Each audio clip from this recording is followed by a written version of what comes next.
ஆண்டவராய் இயேசுவின் புண்ணிய நாமத்தினாலே உங்களை நான் வாழ்த்தி வரவேற்கின்றேன். மத்தேயு நற்செய்தி நூல் 14ஆம் அதிகாரம் 22 33 வாக்கியங்களை வாசித்து பாருங்கள். சீடர்களுடைய வாழ்க்கையிலே அவர்கள் சந்தித்த ஒரு புயலின் சூழ்நிலையை குறித்து அங்கு எழுதப்பட்டிருக்கிறது. அருமையானவர்களே, ஒரு நண்பரோடு பேசிக் கொண்டிருந்தேன். உங்கள் வாழ்க்கை எப்படி இருக்கிறது என்று கேட்டேன். அவர் சொன்னார், வாழ்க்கையே புயலாக மாறிவிட்டது என்று அங்கலாய்த்து கொண்டார். ஆகவே வாழ்க்கையில் வருகிற பிரச்சனைகள், சோதனைகள், நெருக்கங்கள், விபத்துகள், மரணங்கள், தோல்விகள், இவைகளெல்லாம் நாமெல்லாம் அதை புயல்கள் என்று அதை விளக்குவது உண்டு. ஆனால் உண்மையாகவே சீடருடைய வாழ்க்கையிலே ஒரு புயலை அவர்கள் தங்கள் பயணத்திலே சந்தித்தார்கள். இந்த பயணத்திலே ஆண்டவர் அவர்களோடு பயணம் செய்யவில்லை. ஆண்டவர் அக்கறைக்கு போகும்படி அவர்களை துரிதப்படுத்தினார். அந்த படகிலே அவர்கள் பயணம் செய்யும்போது கடல் கொந்தளித்தது. அங்கே காற்று அடித்து அங்கே கடல் சீர ஆரம்பித்தது. இந்த சூழ்நிலையிலே அநேக படிப்பினைகளை நாம் கற்றுக்கொள்ளப் போகிறோம்.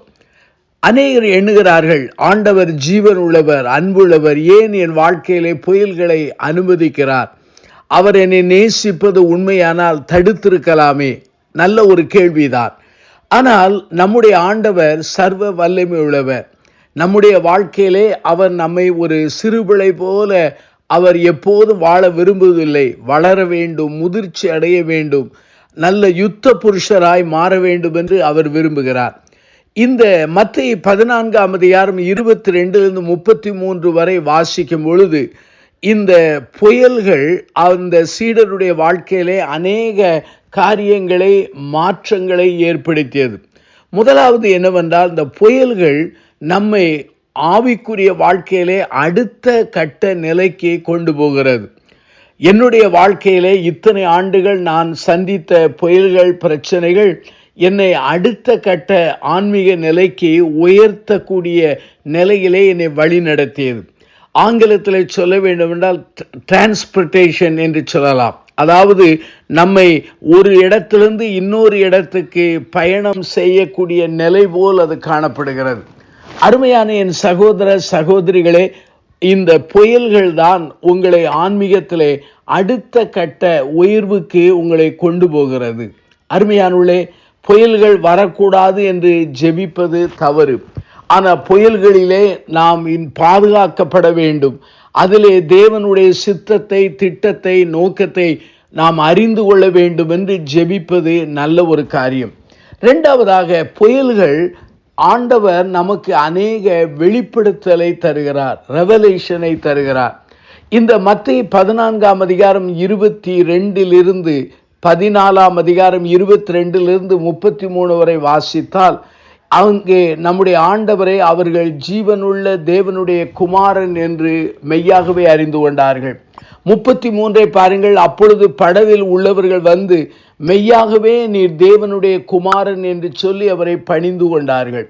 இங்கே சீடர்களுக்கு இந்த புயலானது ஒரு அவர்களுடைய விசுவாசத்தை உறுதிப்படுத்தத்தக்கதான வெளிப்படுத்தலை தந்தது. ஆங்கிலத்திலே ரெவலேஷன் என்று சொல்லலாம். அருமையானவர்களே, முதலாவது நம்மை அடுத்த கட்ட நிலைக்கு கொண்டு போகிறது.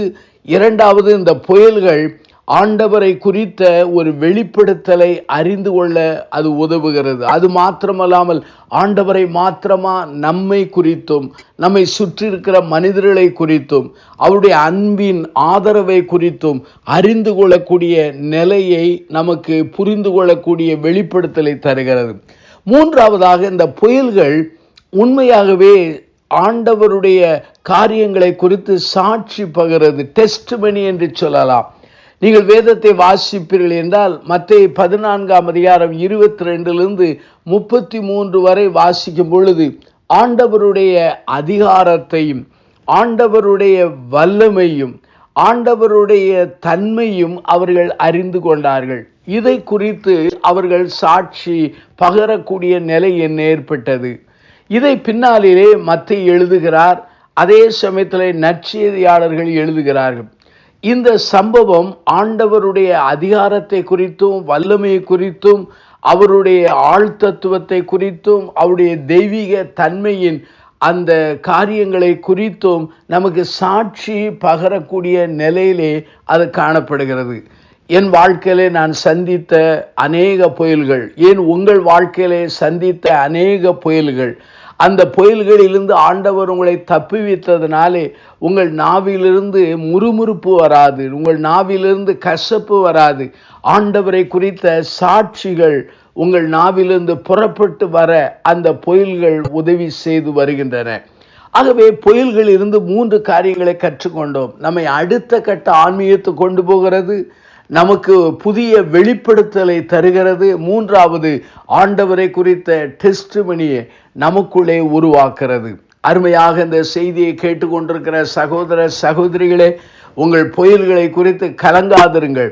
இந்த புயல்கள் எல்லாம் அமரும் பொழுது உங்கள் வாழ்க்கையிலே ஆன்மீகத்திலும் எல்லாவற்றிலும் உயரவும் வெளிப்படுத்தலை பெறவும் சாட்சியாய் மாறவும் ஆண்டவர் உதவி செய்வார். கண்களை மூடி நாம் பிரார்த்தனை செய்வோம்.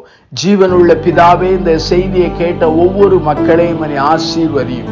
எங்கள் வாழ்க்கையிலே நீர் அனுமதித்த புயல்களுக்காக நாங்கள் நன்றி சொல்கிறோம்.